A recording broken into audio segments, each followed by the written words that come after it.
The Ohio River just dropped to 5% of its normal water volume, the lowest reading the Army Corps of Engineers had recorded in history. It is not just a river crisis, or 5 million people drink from this river.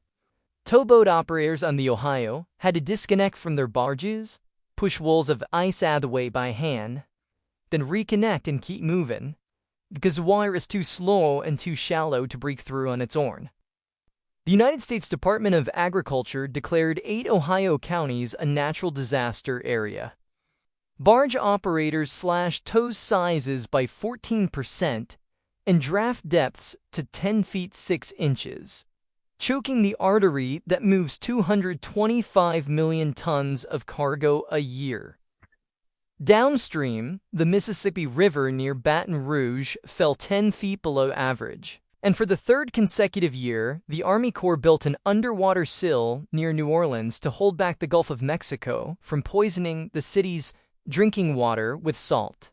2 nuclear reactors at Beaver Valley Power Station in Pennsylvania draw their cooling water directly from the Ohio.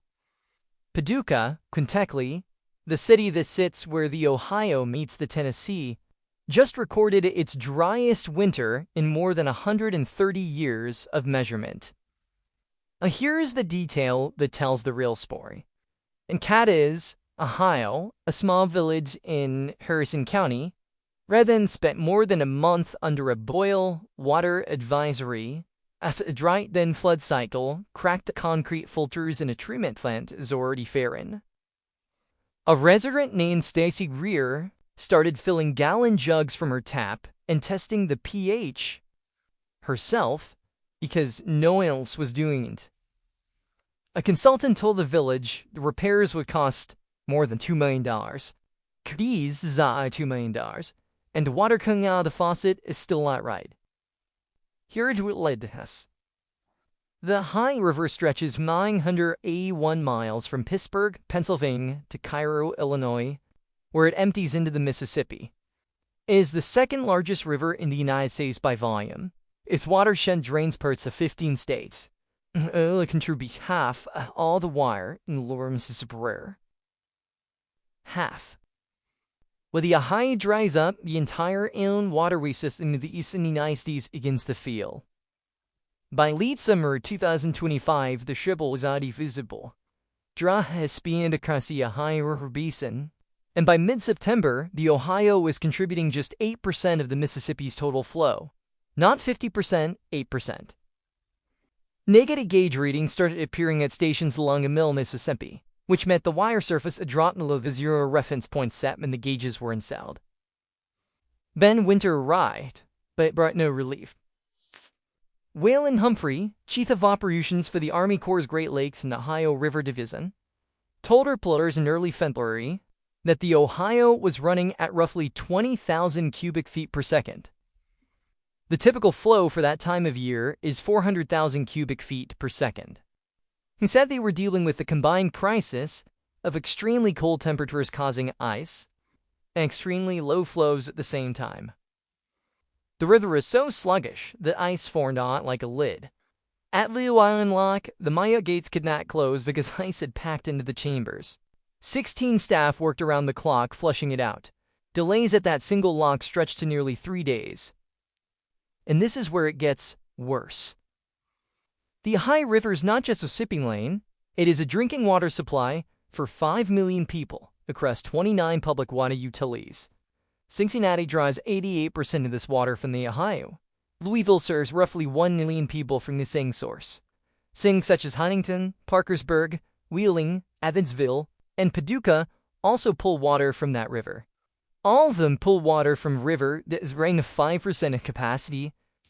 Here's the problem that is not making headlines. When a river slows to a crawl, the dams regulate stop creating a flowing river and start creating a chain of standing pools. Brent Youngstrom, an environmental scientist at RSANCO, the Ohio River Valley Water Sanitation Commission, said this: "When there is no rain, the water slows down in the river. The dams hold back water to allow for navigation, and the river becomes very close to being a series of lakes. And lakes breed algae. In August 2025, or SANCO, and investigators found visible rainwater and microcystis colonies stretching from Markland down all the way to Paducah. Dissolved oxygen at Markland plunged to 3.82 milligrams per liter, dangerously close to the threshold where fish suffocate and die. In 2019, toxic blue-green algal blooms covered a 300-mile stretch of the Ohio and forced Louisville Water to treat drinking water for 6 weeks straight. But that was only half the collision.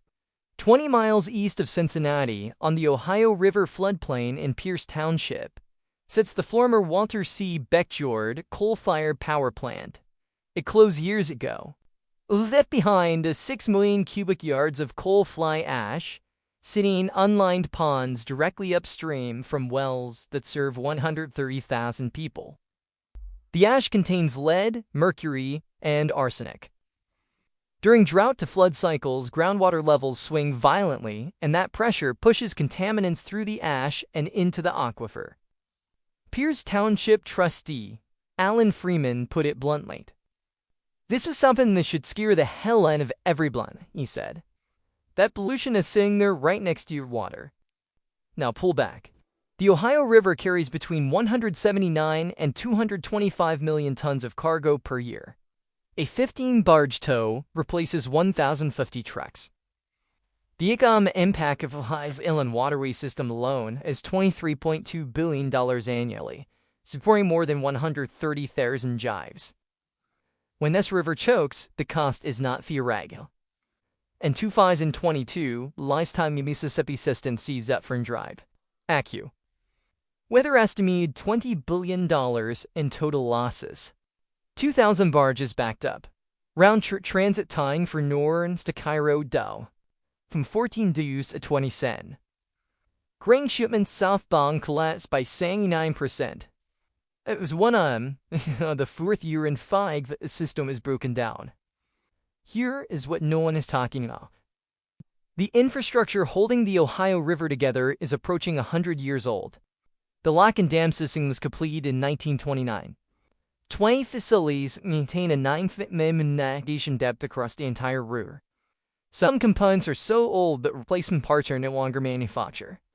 Gary Burge, operations manager at Markland Locks and Dam, told WCPO that most people do not realize how vital the locks and dams are to keeping commodities moving up and down the river. Fuel, chemicals, grain. All of it flows through gates that were engineered for a climate to longer exist. Beneath the numbers, the hewing cost is accumulating quietly. In Northwest Ohio, soil moisture has dropped to roughly 20%. Normal is 40 to 50%. Aaron Wilson, the state climatologist at Ohio State University, called it an abysmal soil moisture recharge season. At Research Farms in Witt County, probes confirming what farmers already knew. The ground is not holding water. Second cutting hay production fell to 25% of NOR. Dairy and hog operations haul thousands of gallons of water per week just to keep animals alive. Nick Eckel, a Ohio State Extension agent at Wood County, where the fell deep soil moisture, root systems cannot sustain frost through the growing season. A plenty window is a person, and the soil is empty. The NOAA Weather Prediction Center forecast 2 to 5 inches of rainfall across the Ohio Valley for mid-March 2026. And by March 10th, flows already rebound 1 to 3% of normal. And declared severe weather and flood preparedness week. The spring outlook from the NOAA Climate Prediction Center favors of normal precipitation for the Ohio Valley for May. La Nina is fan. ENSO, neutral conditions are expected by spring, with El Nino development possible by summer. But here is what that relief actually means. Rain falling on soil is beat dry for months, does not soak in. It runs off and floods. The Army Corps Engineers and Climate Study for the Ohio River Basin projects after 2040 fall minimum flows will drop by 25 to 35%, while spring peak flies intensify. Both extremes get worse. The cycle does not break. It tightens. In April 2025, the Ohio Alluvial crested at 36.63 feet. Near pools around 12 feet. Less than a year later, the Seine River was running a 5% hazy. The swing between too much and too little is the new permanent condition, and the system built to manage it was designed for a river that no longer behaves this way. What happens to the 5 million people whose tap water comes from a river that oscillates between toxic algae during droughts and floodwater surges that push coal ash into aquifers? What happens to a $23 billion shipping corridor when the locks holding it together cannot get replacement ports? And what happens to a country whose food supply depends on a waterway that has failed 4 out of the last 5 years? The Ohio River is the largest tributary of the Mississippi. It feeds half the water and most important commercial waterway on the kind. And right now, beneath the surface of a river, that is recompense the Sioux is too dry, the infrastructure is too aging, and the next road is already building in the forecast models, pressing forward through data that most people will never see.